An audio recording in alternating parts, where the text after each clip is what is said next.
홍성구의 뉴스 브리핑. 어제 노스캐롤라이나주를 방문한 도널드 트럼프 대통령은 NBC 방송과의 인터뷰에서 우편투표를 한 뒤에 직접 투표소에 가서 다시 한번 투표해보라고 말해 논란이 일고 있습니다. 평소 우편투표 확대를 반대해온 트럼프 대통령은 우편투표 시스템이 좋다면 우편투표를 한 사람이 투표소에 가서는 투표하지 못할 것이지만 표가 만들어지지 않았다면 투표할 수 있을 것이라고 했습니다. 물론 2번 투표하는 것은 불법입니다. 윌리엄 바 법무장관도 어제 CNN과의 인터뷰에서 우편투표를 불장난이라고 말했는데요. 우편투표가 사기 및 강요의 위험을 안고 있다고 주장했습니다. 트럼프 대통령을 지지하는 층으로 언급되는 일명 샤이 트럼프가 실제로 존재하고 이들은 여론조사에서 자신의 의견을 숨기는 성향을 보이지만 선거일에는 투표하러 나오는 성향이 강하다는 연구조사 결과가 나왔습니다. 클라우드 리서치는 최근 이른바 샤이 유권자들의 표본을 추출해 연구한 결과 공화당은 12%, 무소속은 11%에 달하는 유권자들이 과묵한 성향을 보였는데 이는 민주당의 5%가 과묵한 성향인 것에 비해 2배 이상 높은 것이라고 밝혔습니다. 클라우드 리서치는 전체 유권자의 3에서 5%는 트럼프 돌풍을 일으킬 수 있는 샤이 트럼프로 봐야 할 것이라고 분석했습니다. 연방질병통제예방센터는 전국의 보건당국자들에게 이르면 10월 말에 코로나 바이러스 백신을 보급할 준비를 하라며 주정부가 준비할 수 있도록 계획 시나리오도 제공했다고 뉴욕타임스가 보도했습니다. 워싱턴 포스트는 CDC가 11월 1일에 코로나 바이러스 백신을 보건의료 종사자들과 다른 최우선 그룹에게 즉시 배포할 준비를 하라고 지시해 보건기관이 선거일 전에 백신을 승인하라는 압력을 받고 있다는 우려가 커지고 있다고 보도했습니다. CNN은 최근 스티브 한 식약청장이 코로나 바이러스 백신이 3단계 임상을 모두 마치지 않았더라도 백신이 안전하고 효과적이라는 데이터를 보여주면 시험용 코로나19 백신을 조기에 승인하는 것도 가능하다고 말했다고 보도했습니다. 조 바이든 민주당 대선 후보와 아내 질 바이든이 오늘 위스콘신주 커노샤를 방문합니다. 바이든 선거 캠프는 보도자료를 통해 바이든 후보가 커노샤에서 지역 주민들과 만남을 갖고 미국인들을 치유하고 당면 과제들을 언급할 것이라고 밝혔습니다. 바이든 후보 내외는 이번 방문 중에 경찰로부터 7번의 총격을 받고 하반신 마비 상태가 된 제이콥 블레이크의 가족들과 만날 것으로 알려졌습니다. 최근 폭력과 평화 시위는 다르다며 새로운 목소리를 내기 시작한 바이든 후보는 연일 트럼프를 향해 분열을 주장한다며 비판하고 있는데요. 과연 이번 커노샤 방문에서 어떤 화합의 메시지를 내놓을지 주목됩니다. 연방질병통제예방센터는 지난 8월 8일 트럼프 대통령이 서명한 행정명령에 따라 세입자 강제 퇴거를 연말까지 중단하라는 명령을 내렸습니다. 이번 명령은 올해 소득이 99,000달러에 못 미칠 것으로 예상되거나 IRS로부터 현금 경기부양지원금을 받은 사람들 중 최대한 본인의 렌트비를 내려고 노력하는 임차인을 대상으로 합니다. 코로나19로 인해 경제적으로 어려워져 렌트비를 납부할 수 없고 렌트비 납부를 위해 정부 보조를 받으려고 노력했다는 것을 증명해야 하며 강제 퇴거를 당하면 홈리스가 될 가능성이 높은 경우에 혜택을 받게 되는데요. 하지만 일각에서는 연말이 지나서는 그동안 밀린 렌트비를 한꺼번에 내야 하는 부담이 생길 수도 있고 임대인 입장에서는 렌트비를 받지 못해 모기지를 연체하는 악순환이 생길 수도 있다고 지적하고 있습니다. 마이크 폼페이오 국무장관이 미국 대학 캠퍼스에 있는 모든 공자학원들이 올해 연말까지 폐쇄되길 바란다고 밝혔습니다. 공자학원은 중국어와 중국 문화를 교육하는 곳으로 중국 정부로부터 자금을 지원받아 세계 곳곳에 설립된 교육기관입니다. 한국의 세종학당과 같은 개념인데요. 폼페이오 장관은 공자학원이 대학 내에 스파이들과 협력자들을 모집하고 있다고 비난하면서 연말까지 남아있는 공자학원은 하나도 없을 것이라고 강조했습니다. 현재 미국에는 75개의 공자학원이 있습니다. 더 락으로 잘 알려진 영화배우 드웨인 존슨은 어제 인스타그램을 통해 자신과 아내 그리고 2 어린 딸들이 모두 코로나19에 감염됐다가 회복됐다고 밝혔습니다. 드웨인의 가족은 2주 반 전에 확진 판정을 받았다고 하는데요. 2 딸은 약간 아픈 정도였지만 드웨인과 아내는 꽤 심한 증상을 앓았다고 합니다. 드웨인은 방역수칙을 잘 지켜달라면서 정치와는 상관없이 마스크를 착용하라고 당부했습니다. 제10호 태풍 하이선이 세력을 키우며 한반도를 향해 오고 있다고 기상청이 오늘 발표했습니다. 하이선은 5일경에는 최대 풍속이 초속 53m에 달하는 초강력 태풍으로 발달할 전망입니다. 이는 사상 가장 센 바람을 동반했던 2003년 태풍 매미의 초속 51.1m 기록보다 강한 것인데요. 하이선은 일본을 거쳐 오는 7일경 남해안 부근에 상륙한 뒤 한반도 중앙을 남에서 북으로 관통할 것으로 예상돼 기상당국을 긴장시키고 있습니다. 해직던 교원이 가입했다는 이유로 정부가 결과 전국교직원 노동조합 일명 정교조에 통보한 법외노조 처분이 무효라는 대법원 판단이 나왔습니다. 이날 선고는 김명수 대법원장과 11명의 대법관이 참여했는데요. 김명수 대법원장은 교원 노조에게 법외노조 통보는 단순 지위 박탈이 아니라 노조로서 존재 자체를 부정하는 것이라며 노동 3권을 본질적으로 침해해 무효라고 지적했습니다. 이로써 전교조는 법외노조 처분을 받은 지 7년 만에 합법 노조 지위를 회복할 전망입니다. 대한민국 정부가 5년간 매년 4조 원씩 20조 원 규모의 정책형 뉴딜 펀드를 조성한다고 밝혔습니다. 홍남기 부총리 겸 기획재정부 장관은 3일 국민참여형 뉴딜 펀드 조성 및 뉴딜 금융 지원 방안을 발표했습니다. 뉴딜 펀드는 정부가 직접 재정을 투입하는 정책형 뉴딜 펀드, 정부가 파격적인 세제 혜택을 통해 지원하는 공모 뉴딜 인프라 펀드, 정부가 제도 개선을 통해 간접 지원하는 민간 뉴딜 펀드 등 세 축으로 설계됐습니다. 뉴딜 펀드는 뉴딜 관련 기업과 정부 프로젝트에 투자되는데요. 정부는 사실상 투자 원금 보장을 추구한다면서 국채이자 이상의 수익률이 기대된다고 밝혔습니다. 경험과 실적이 증명하는 김효지 부동산 전문인, 절세의 지혜를 나눠드립니다. 이상회계법인. 당신의 편에서 보험사를 상대해주는 제이슨 문 손해사정사, 학자금과 대학 입시 상담은 AGM 인스티튜트. 안녕하십니까, 홍성구 기자입니다. 어제 트럼프 대통령이 노스캐롤라이나주를 방문했죠. 세계 2차 대전 승전 기념일을 기념하는 행사에 참석하려고 노스캐롤라이나주를 방문을 했는데, 이 방문하는 공항에서 NBC 기자가 질문을 했습니다. 노스캐롤라이나주에 60만 명의 유권자가 있는데 우편 투표에 대해서 어떻게 생각하느냐, 이런 이제 질문을 했고요. 트럼프 대통령이 거기에서 즉석 제안을 합니다. 일단 우편 투표를 보내고 그리고 나서 투표하는 날 투표장에 직접 나와서 한 번 더 직접 투표를 해봐라, 이렇게 제안을 합니다. 당장 난리가 났습니다. 네. 우편으로도 투표하고 현장에 나와서 투표하면 이중 투표죠. 이건 완벽한 불법입니다. 대통령이 어떻게 국민들한테 불법을 하라고 이야기를 하느냐, 이게 말이 안 되는 얘기죠. 그런데 그만큼 트럼프 대통령은 우편 투표의 위험성이 있다는 걸 이야기하는 것이죠. 다들 이해하시겠지만은 우편 투표의 가장 큰 문제점으로 지적되는 부분이 모든 유권자들에게 투표용지를 우편으로 먼저 보내준다라는 데 문제가 있다라는 겁니다. 자, 부재자 투표의 경우는 얘기가 다릅니다. 부재자 투표는 부재자 투표 신청서를 먼저 보내주고요. 그럼 신청서를 받은 유권자가 자기가 신청을 하면 그러면 그제서야 투표용지를 보내줍니다.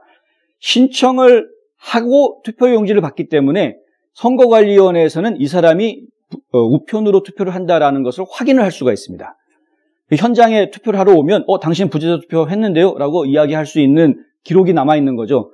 그런데 그게 아니라 유니버설 메일링 보트, 그러니까 모든 유권자들한테 처음부터 그냥 우편 투표할 수 있게끔 이 투표용지를 보내주면 그러면은 이 사람이 투표를 우편으로 했는지 안 했는지를 확인하기가 상당히 어려워지는 그런 문제가 발생을 합니다.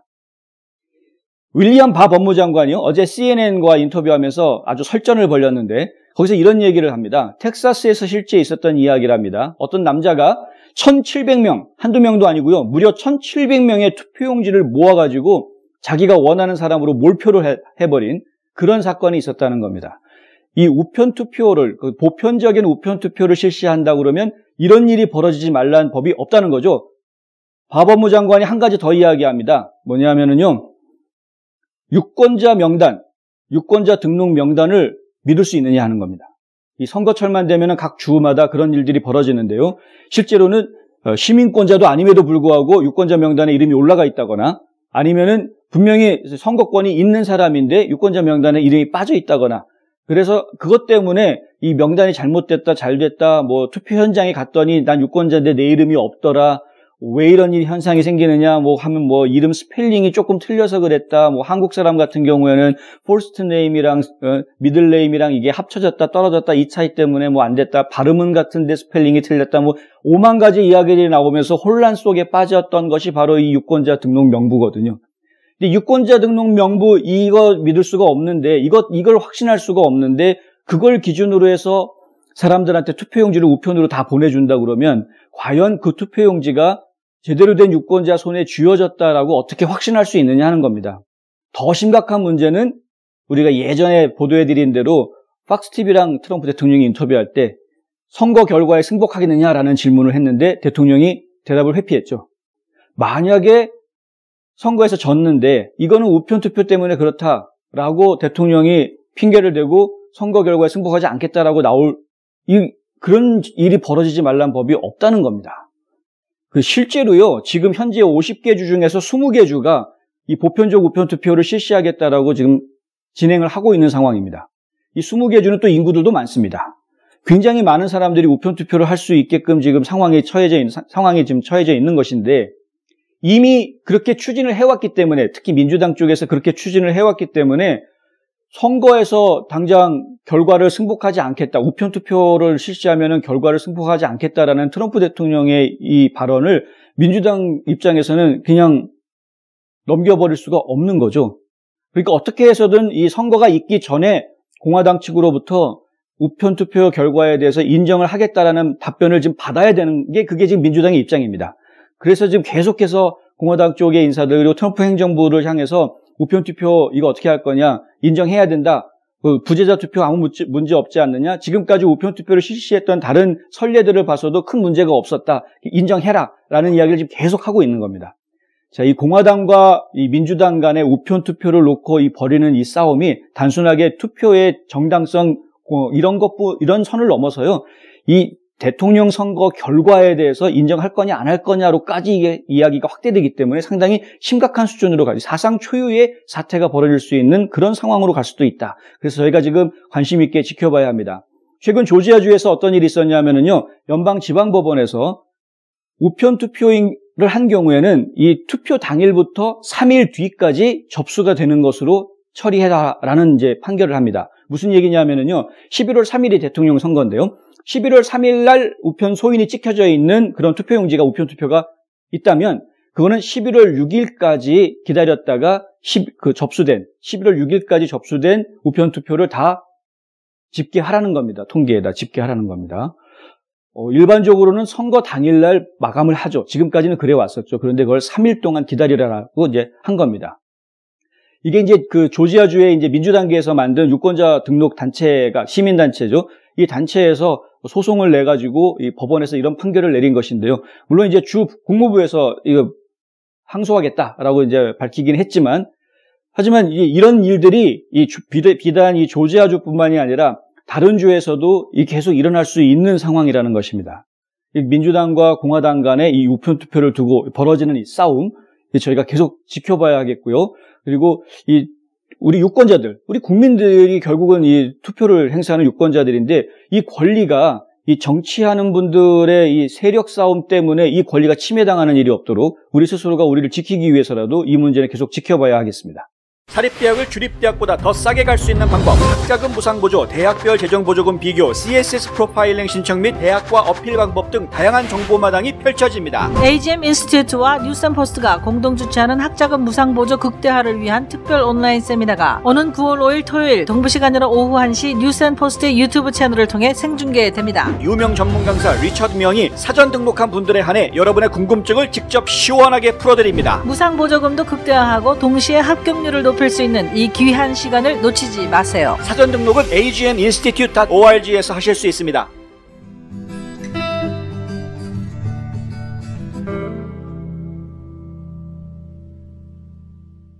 예, CDC에서 최근 각 주에 있는 보건당국들에게 이제 업무 공문을 보냈습니다. 그 공문 내용은 10월 말 혹은 이제 11월 1일 그때부터 코로나 바이러스 백신 접종을 시작할 수 있도록 준비를 해라라는 이제 공문입니다. 어떤 방법으로, 그리고 어떤 순서대로 어떻게 이 백신을 누구에게 접촉해 나갈지에 대한 계획, 그 계획안을 만들어라라는 지시였는데요. 이 시점이 참 중요합니다. 10월 말 혹은 11월 1일, 11월 1일부터 접종할 수 있도록 준비하라는 건데, 이 날짜가 대통령 선거 바로 이틀 전이라는 것. 그것 때문에 지금 이제 화두가 되고 있는 것이죠. FDA에서도 비슷한 분위기를 미리 이제 먼저 언질이 나온 게 있었는데요. 뭐냐면은 이 스티브 한 국장이 코로나 바이러스 지금 개발 중인 코로나 바이러스가 지금 3상 실험 중인데요. 그러니까 1차, 2차, 3차에서 지금 3번째 3차 실험을 하고 있는 중인데, 이 결과가 완전히 다 나오지 않더라도, 그렇더라도 좀 이게 안정적이다, 그리고 효과가 있다라고 판단이 되는 그런 정도의 충분한 데이터가 나와준다면, 그러면 바로 이 백신을 승인해 주겠다, 이런 얘기를 했다는 겁니다. 어떤 면에서는 백신 치료 우리가 빨리 받을 수 있겠구나 이렇게 긍정적으로 받아들일 수 있는 부분인데요. 하지만은 반대로 생각을 해보면은 아니 시험 결과가 다 완전하게 나오지 않은 상태에서 미리 승인을 해준다라는 게 이게 불안한 거 아닙니까? 잘못되면 어떡합니까? 이런 걱정이 또 앞설 수도 있는 것이죠. 한 가지 재미있는 거는요, 이런 걱정을 하는 부분들은 과학자들보다는 정치가들이 더 많다라는 것이고요. 과학자들은 오히려 괜찮을 거다라는 쪽으로 좀 더 많이 기울어져 있다라는 게 지금 재미있는 사실이기는 합니다. 3만 명을 실험을 하게 되어 있는데요, 3차 실험에서는. 근데 이 3차 실험의 3만 명 중에서 과연 어느 정도 결과가 나와야 FDA가 인정을 할 수 있을지, 저희가 그 선이 무엇인지, 어느 정도인지도 좀 봐야 되겠습니다만은, 어쨌든 지난번에 코로나 바이러스에 감염이 됐다가 나은 분들, 완치된 분들의 혈청을 이용한 혈청 치료도 FDA가 승인을 할 때 보면은 2만 건 이상의 데이터가 확보가 됐다. 그러면서 승인을 해줬거든요. 그러니까 요번에도 아마 3만 건 중에서 지금 테스트해야 되는 3만 개 테스트 중에서 한 2만 건 정도의 결과가 나오면 그러면 FDA에서 바로 승인을 내주려고 하는 게 아닌가 이렇게 예상이 됩니다. 어쨌든 간에요. 이렇게 10월 말이나 11월 1일 날 백신이 승인이 나게 되면은 트럼프 대통령한테 굉장히 유리하게 작용할 가능성이 큽니다. 민주당 쪽에서는 이 조 바이든 후보 진영이 출범을 하면서 트럼프 대통령은 코로나 바이러스 대응에 실패했다라고 이제 단정을 하고 그리고 실패한 대통령으로서의 책임을 져야 된다라는 공격을 했었는데 그런데 이 대통령 선거 이틀 앞두고 백신 개발 성공했다? 전 국민에게 접종 들어간다. 이 더더군다나 어떤 문제라기보다는 이슈가 있냐면은요. 트럼프 행정부가 이 백신이 만들어지기도 전에 이 백신을 만드는 모더나라는 회사랑 선계약을 합니다. 선주문 계약. 백신 만들어지면은 몇억 개 만들자 해가지고요. 선주문을 계약을 했다라는 것입니다. 이 백신이 개발이 끝났을 때 곧바로 국민들에게 접종이 될 수 있도록 하는 준비를 미리 해뒀다는 것이죠. 이 백신의 승인, 백신 개발의 소식이 트럼프 대통령에게 굉장히 유리하게 작용할 것은 뻔합니다. 그리고 대통령 선거에 아주 결정적인 역할을 줄 수도 있는 것이죠.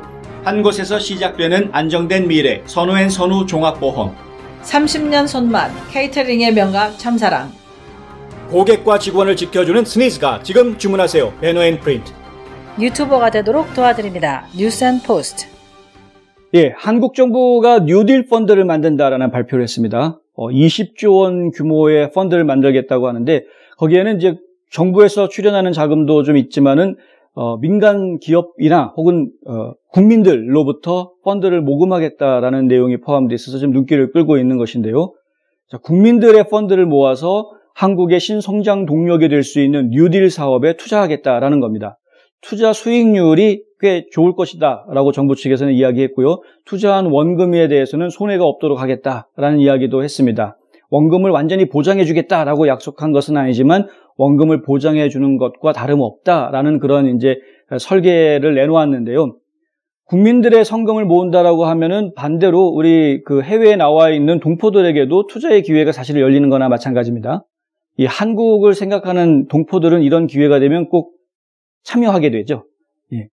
이 뉴딜 산업이라는 거는 친환경 산업이라든가 AI 사업이라든가 혹은 벤처 비즈니스 같은 그런 새로운 비즈니스, 미래의 성장 동력이 될 수 있는 새로운 비즈니스의 산업군들을 한국에서 지금 성장시키겠다, 발전시키겠다라는 계획이고요.